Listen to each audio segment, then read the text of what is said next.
la province du Lualaba, issue du démembrement, oui, le tout dernier, dans le cadre de la décentralisation, cette province fait parler d'elle grâce au savoir-faire, surtout au dynamisme de son gouvernement provincial avec à la tête Richard Mouyej Manguez-Mans.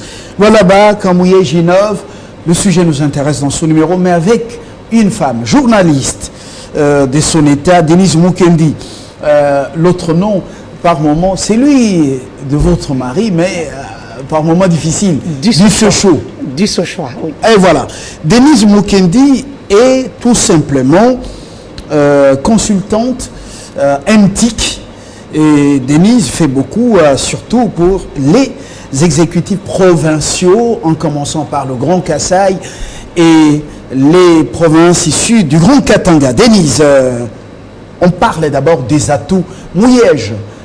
Donc les atouts de cette province, avant de parler Mouyej 1 et 2, réalisation, ce qui est fait, ce qui reste à faire, et les projections dans l'avenir. Au-delà du cobalt, Lualaba, qu'est-ce qu'il a concrètement? Lualaba, c'est comme le gouverneur Richard Mouyej Manguez-Mans aime bien le dire, c'est une terre d'opportunité et une terre de fraternité. Mais d'abord, je voudrais que vous puissiez annoncer la vidéo avant d'en parler un peu plus, afin que les gens puissent voir en image. Et voilà, vous savez, quand on reçoit une journaliste, un journaliste, et c'est pas facile, hein, donc tout est contrôlé. Nous revenons sur ce qui a été fait dans cette province, avec beaucoup de munitions. Denise s'y est penchée. Regardez.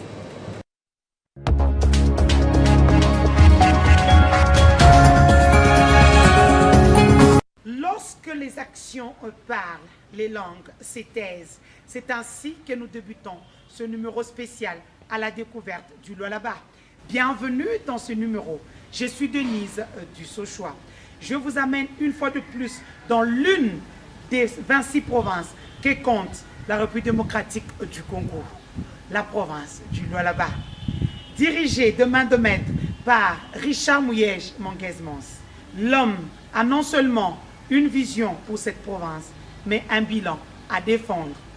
Le cobalt, un minerai rare, stratégique, connu et reconnu mondialement dans le secteur de l'aéronautique, la téléphonie mobile, l'armement. Richard Mouyej Manguez-Mans fait des miracles dans cette province. Des routes, des ponts, des bâtiments sortent tout droit des terres. Je vous laisse suivre ce reportage et je reviens juste après.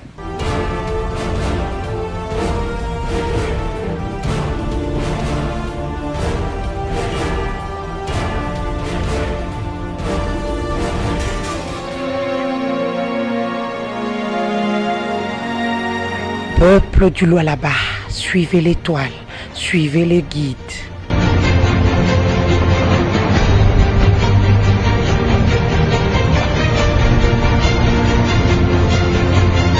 Donnez au Lualaba un visage radieux, faire du Lualaba une terre d'opportunité où il fait bon vivre.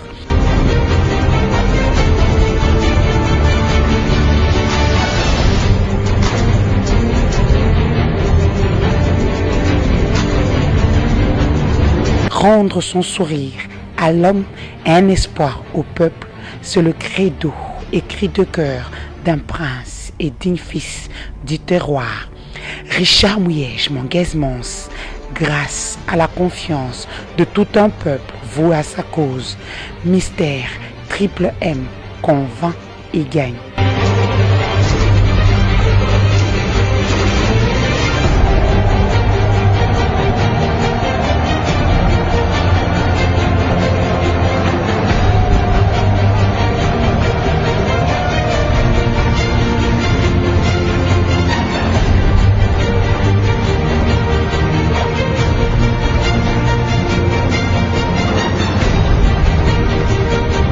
Le Lualaba est aujourd'hui transformé. En un temps record, Lualaba scintille et brille de mille feux. Et le Big Manager ne jure que sur le développement durable du Lualaba.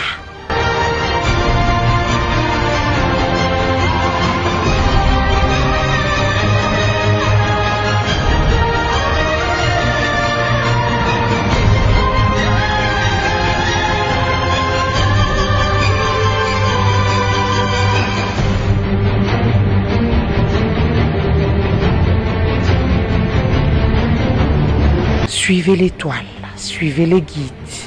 Pour cet homme d'État, homme de parole agissante et d'action parlante, le Lualaba doit se hisser encore plus haut et être présent au rendez-vous de l'émergence. Le bilan étant positif, c'est évident qu'on ne change pas l'équipe qui gagne.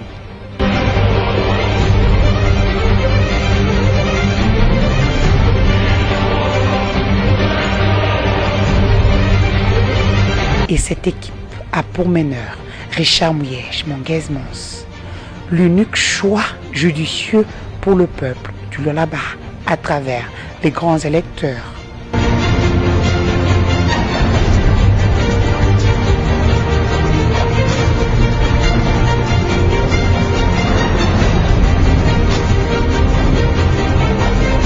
Suivez l'étoile, suivez les guides, car au bout du chemin, il y a Papa Solution. Sa devise, le souci de l'excellence.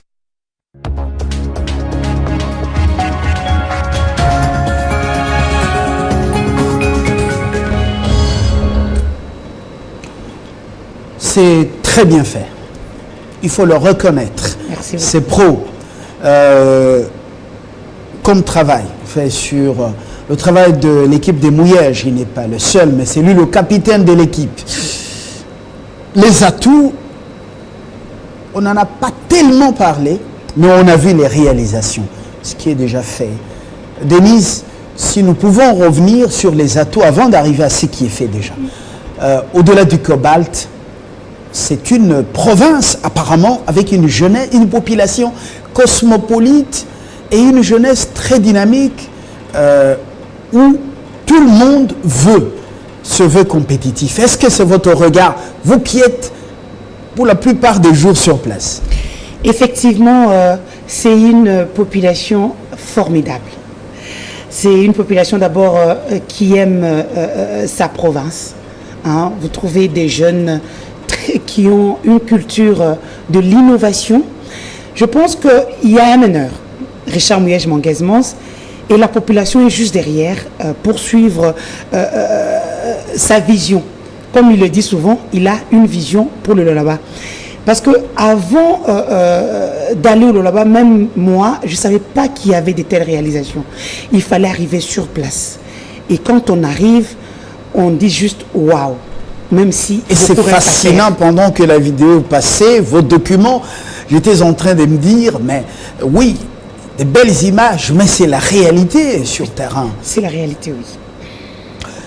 Une jeunesse qui veut entreprendre, au-delà des couleurs tribales, ethniques, mais qu'est-ce qui influence beaucoup plus cet esprit d'entrepreneuriat?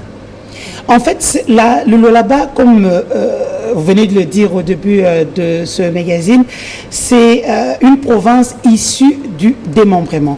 Avant, le Lualaba, c'était juste peut-être un petit village, comme on peut dire. Mais aujourd'hui... Ça représentait une sorte de district. Oui, c'était un district. C'était vraiment, pour moi, c'était un village. Parce que quand je vois le Lualaba, il y a 5 ans et aujourd'hui, il y a une différence totale. Vous pouvez voir qu'il y a des routes, il y a des hôpitaux, il y a des... Non, mais il y a une innovation. En fait, ce que je peux dire, c'est qu'il y a une belle aventure humaine qui se passe par là. Maintenant, au-delà du côté ethnico-tribal, vous savez que là-bas, c'est une province où les gens aiment bien leur tribu. On trouve les Rondes, les Dembu, les Minungu, donc ils sont nombreux, les Chokwe, ils sont nombreux. Mais au-delà de tout, ils savent qu'ils doivent se mettre ensemble pour leur province. Ils acceptent les autres. Les autres. Pour la plupart des Kassaïens qui sont sur place. Ils n'ont pas le choix. De Wokatangé qui sont sur place, des gens de Olomami et du Tanganyika, très nombreux aussi. À l'ère de la mondialisation, on ne peut pas, surtout que l'article 30 de la Constitution congolaise stipule que tout Congolais a le droit de circuler sur tout le territoire national, et ils le savent parce qu'il y a beaucoup d'intellectuels là-bas. Il y a plusieurs émissions, parce que sur place, j'ai des émissions où je donne la parole à plusieurs jeunes, femmes, politiques. Ils s'expriment. Vous sentez que c'est de l'intellectualisme. En parlant de la jeunesse, le gouverneur, très très soucieux de cette catégorie des personnes de sa province, il leur a octroyé maintenant un grand ministère de la jeunesse et entrepreneuriat, bien sûr chapeauté par une jeune comme nous, Madame Lydia Kapapa, qui a aussi une très grande expérience. L'entrepreneuriat, c'est ce que nous voulons aujourd'hui.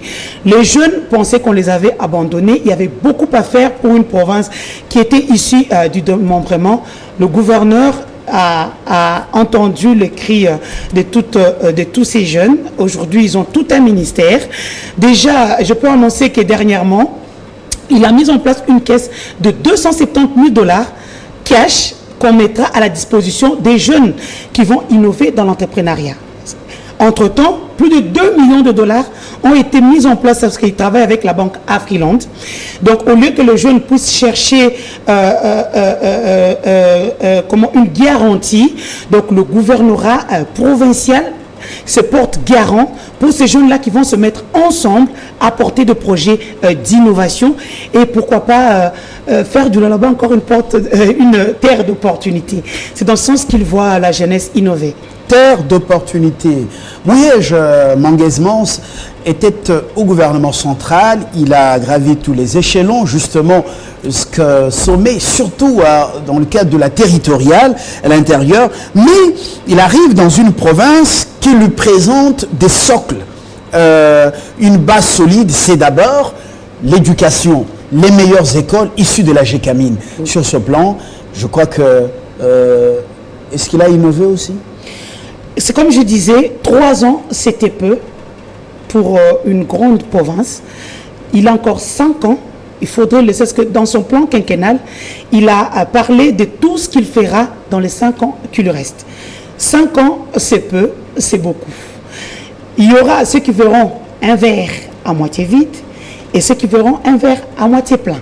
Donc c'est avec le temps que nous serons. Mais les meilleures écoles de la GECAMIN sont dans le coin avec les meilleurs résultats scolaires. Effectivement. Donc, une longueur d'avance pour Mouyej dans le domaine éducatif, avec de meilleurs enseignants dans le domaine moral et de paix par la GECAMIN, la Générale des Mines et des Carrières. Effectivement. C'est pour cela que je dis qu'au départ, il y a eu beaucoup à faire. Il y avait beaucoup à faire. La première des choses, il a rénové l'école Ewabora, un bijou que vous avez vu dans ces documentaires. Peut-être pas, parce qu'hier, il y a déjà un documentaire qui était passé de plus de 22 minutes où je montrais encore plus de ce qui a été fait. Parce qu'il y a beaucoup de gens qui ne s'intéressent pas trop au Lualaba, qui pensent que le Lualaba, c'est seulement le cobalt, c'est seulement l'uranium, c'est seulement le cuivre. Non, le Lualaba, c'est autre chose. C'est comme ça que dans le plan quinquennal de Richard Mouyej Manguez-Mans, il préfère maintenant miser sur l'entrepreneuriat des jeunes, l'agriculture, le tourisme. Parce que...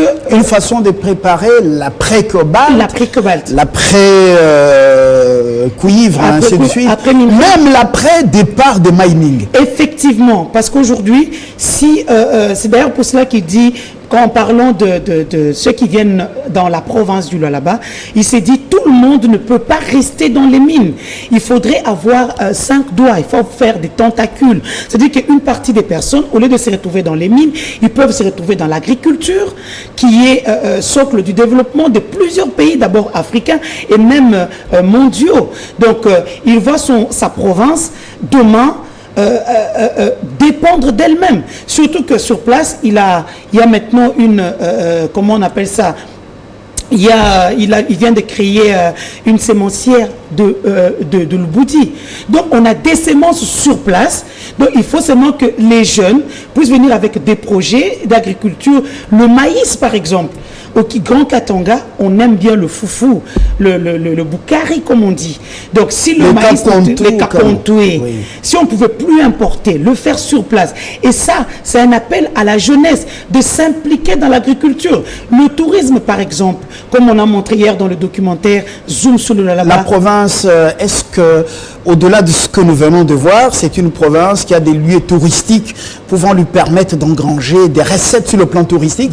Beaucoup de lieux touristiques, je peux citer ce que lui-même a cité dans son plan quinquennal. Il y a des particuliers qui ont reçu des prêts de la province afin d'innover. Aujourd'hui, on ne peut pas parler de tourisme si on ne voit pas les hôtels, la restauration, l'animation, les endroits touristiques. Donc il y a GPM, le groupe GPM Katebi qui a bénéficié de cet apport. Wansela aussi. Et là, il y aura chez le grand chef coutumier à Bunkeya, un endroit touristique. Il y a plusieurs endroits qu'il faut innover. Bien sûr, il faudrait que, comme je le dis une fois de plus, que les jeunes s'empruntent de ce grand projet. Justement, nous sommes en train de parler de cette exploitation minière, le cobalt. Je voudrais qu'on s'y attarde un peu. Denise, la chute du cobalt, de 100 000 à 30 000 dollars américains la tonne, est-ce que ça a eu des répercussions sur la province? Je ne pense Vous avez pas ressenti trop. ça, le choc? On n'a pas trop ressenti sur place parce que beaucoup de choses sont politiques. Et je pense que la population regarde le côté positif, le côté innovation de la province. Tout ce qui est politique, on laisse aux politiques. Et la population se dit ne pas se distraire. Hein? Donc, je pense que ça va aller avec le temps. C'est une répercussion politique. Et comme on l'a dit, la révision du code minier congolais n'est pas à jour, jusqu'à preuve du contraire. Alors, peut-être on va terminer par là. Quel est le vrai secret de l'équipe du capitaine Mouyej? Mouyej 1, avec 3 ans aux affaires, et Mouyej 2, nous n'en sommes qu'à quelques mois, justement, depuis qu'il est aux affaires.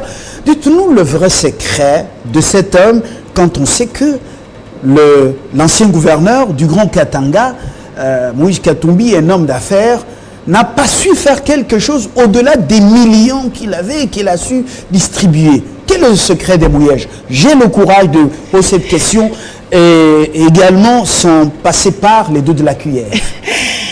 Mouyej Mongezmans est celui qu'on appelle Papa Solution dans sa province. C'est un homme qui avait une vision pour sa province, comme il le dit souvent.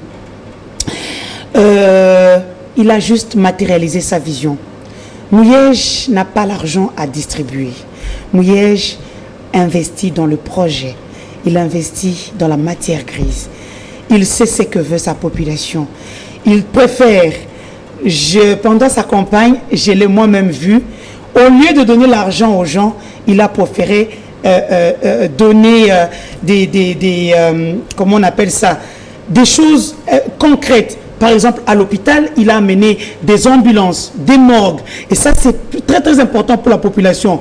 Pour les agriculteurs, il leur a donné des semences. Il leur a donné, pour la population, par exemple, il a amené, il a dit, au lieu d'attendre, il y a des projets qui sont à caractère national, il y a des projets qui sont à caractère provincial. Il n'a pas hésité à mettre la main à sa poche afin d'apporter un bien-être à sa population. Les routes, les hôpitaux. Des fois, je le regarde, je l'admire tout simplement. Parce que les gens pensaient que comme Moïse Katumbi, ils pouvaient s'attendre à avoir beaucoup d'argent. Mais avec Mouyej, ils ont eu des choses à vie. Et ça, c'est plus important. Je donne l'exemple de l'école. Mouyej est ronde, chez lui c'est à Kapanga.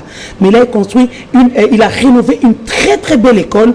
Les enfants qui y vont, je ne sais pas si vous avez vu dans le documentaire d'hier, ils sont très bien habillés, ils prennent soin de l'école, et même les matériels, c'est quelque chose, c'est plus grand que l'argent. Je parle de l'hôpital Mwangeji.